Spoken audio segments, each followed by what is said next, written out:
اس زمین پہ حضرت آدم علیہ السلام کے تقریباً 1000 سال بعد اللہ نے عراق کی زمین رافدین کا انتخاب کیا اور وہاں اپنے بندے یشکر بن لامک کو نبی بنا کے بھیجا، جن کو مختلف القاب سے آج بھی زمانہ یاد کرتا ہے۔ کوئی اللہ کے اس نبی کو عبد الغفار کہتا ہے، تو کوئی عبد الجبار، تو کوئی الیاس، تو کوئی کشتی والا نبی، اور کوئی نوح نجی اللہ کہہ کے بلاتا رہتا ہے۔ حضرت نوح علیہ السلام حضرت ادریس علیہ السلام کے پر پوتے ہیں اور حضرت آدم علیہ السلام کی 10ویں پشت میں سے ہیں۔ وہ قوم اس وقت دنیا کی بدترین قوم تھی۔ وہاں ظلم کرنا، نفسانی خواہشات پر فخر کرنا، بتوں اور شیطانوں کی پوجا کرنا عام تھا۔ اللہ کے نبی حضرت نوح علیہ السلام بچپن سے ہی ان کو بار بار سمجھاتے رہتے تھے کہ اس کائنات کا مالک ایک اللہ ہے جس نے ہر ایک چیز کو پیدا کیا۔ نوح علیہ السلام جب اللہ کے دین کی تبلیغ کرتے تھے تو ان کی قوم ان کو اتنے پتھر مارتی تھی کہ وہ پتھروں میں ڈھک جاتے تھے۔ تاریخ نے لکھا تقریباً 950 سال تک آپ تبلیغ کرتے رہے، بار بار پتھر کھاتے رہے، لیکن افسوس سوائے چند غریب اور مساکین کے کوئی بھی آپ پر ایمان نہ لایا۔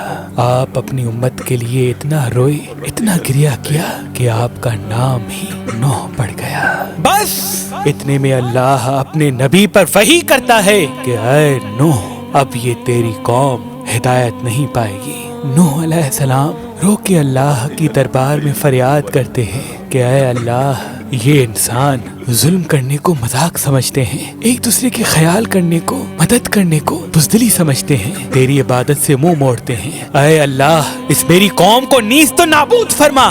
جیسے ہی نوح علیہ السلام نے یہ بد دعا کی تو اللہ نے پیغام بھجوایا، اے نوح، ایک کشتی تیار کر، ان قریب تیری یہ ظالم قوم نیست و نابود ہو جائے گی۔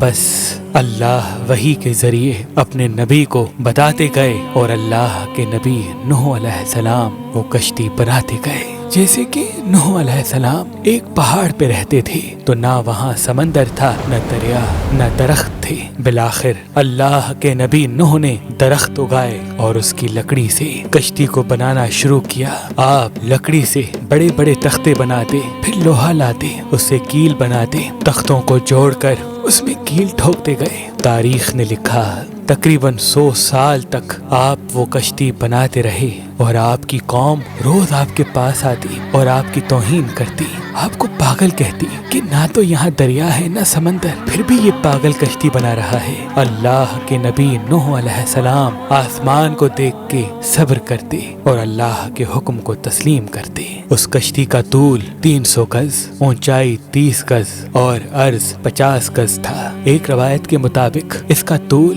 1 کلومیٹر سے زیادہ تھا۔ یہ کشتی عام کشتیوں کی طرح نہیں، بلکہ جس طرح سے اس کشتی کو نیچے سے بند کیا گیا تھا ویسے ہی اوپر سے بھی بند کیا گیا تھا تاکہ بارش کا پانی بھی کشتی میں داخل نہ ہو سکے۔ اس کشتی میں الگ الگ 3 درجے بنائے گئے تھے۔ نچلا درجہ جانوروں کے لیے تھا، بیچ والا طبقہ انسانوں کے لیے اور اوپر والا حصہ پرندوں کے لیے۔ ہر درجے میں ایک دروازہ تھا۔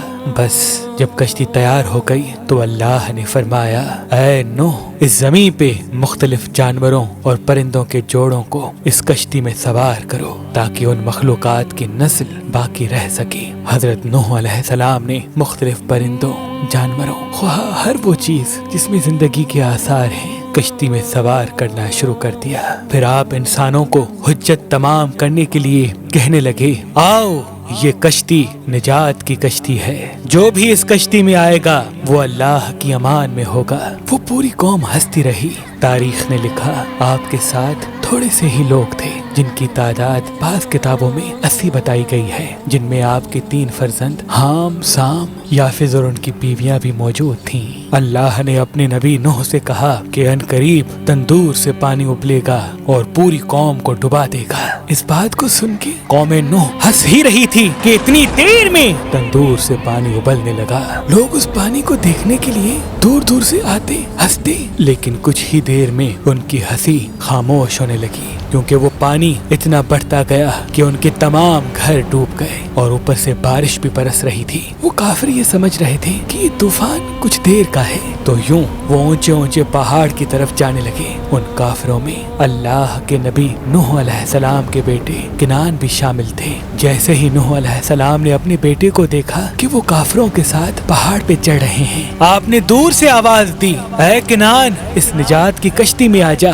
تو کنعان اور اس کی ماں بولی، ہم تھوڑی ہی دیر میں پہاڑ کی چوٹی پہ پہنچ جائیں گے اور پانی وہاں تک تھوڑی آئے گا۔ بس وہ پانی اتنا بڑھتا گیا کہ کہیں بھی نہ کوئی پہاڑ نظر آ رہا تھا، نہ کوئی درخت نظر آ رہا تھا، بس وہی بچے جو اللہ کے نبی نوح علیہ السلام کی کشتی میں سوار تھے۔ اس وقت پانی زمین سے 10,000 گز بلند تھا، مسلسل پانی بڑھتا رہا، چڑھتا رہا۔ 40 دن بعد پانی کا بڑھنا ختم ہو گیا، بارش بھی رک گئی، لیکن چاروں طرف صرف پانی ہی پانی تھا۔ تقریباً 5 ماہ تک کشتی پانی میں ہی طواف کرتی رہی، کسی جگہ پہ نہ ٹھہری۔ بالآخر دریائے دجلہ کی مشرقی سمت میں ایک پہاڑی جس کو کوہ ارارات کہتے ہیں، اس کی ایک چوٹی کا نام جودی ہے۔ اس چوٹی کی اونچائی تقریباً 13,000 فٹ ساحل سمندر ہے۔ کشتی نوح اس چوٹی کو لگ کے ٹھہر گئی۔ یہ تاریخ 10 محرم اور جمعے کا دن تھا۔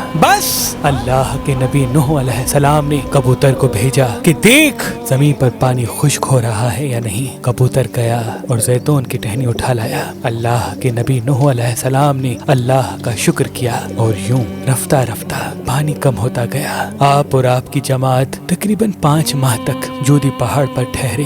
آپ نے تمام پرندوں جانوروں کو آزاد کیا۔ اس پہاڑی پہ اللہ کا شکر کرتے رہے، ذکر کرتے رہے، دنیا کو پھر سے آباد کرنے کی سوچ میں مگن رہے۔ تاریخ نے لکھا آپ کے ایک بیٹے سام جس سے عربی نسل چلی، دوسرے بیٹے حام جن سے سوڈانی نسل چلی، اور یافت جن سے ترکی نسل چلی، اور یوں آپ اور آپ کی اولاد نے دنیا کو پھر سے آباد کرنے کا فیصلہ کر لیا۔ تقریباً طوفان کے 60 سال بعد اللہ کے نبی نوح علیہ السلام اس فانی جہان سے دارالبقا کی طرف کوچ کر گئے۔ اللہ نے فرمایا کہ کشتی نوح کو ہم آنے والی نسلوں کے لیے عبرت کا نشان ٹھہرائیں گے۔ تحقیق کرنے والوں نے بتایا کہ کشتی نوح علیہ السلام کی باقیات مشرقی ترکی میں واقع کوہ ارارات پر ملی ہیں۔ یہ کشتی ویسے ہی ہے جیسی اللہ کے نبی نوح علیہ السلام نے بنائی تھی۔ سلام ہو انسان کی نسل کو پھر سے زندگی دینے والے اللہ کے نبی نوح نجی اللہ علیہ السلام پر۔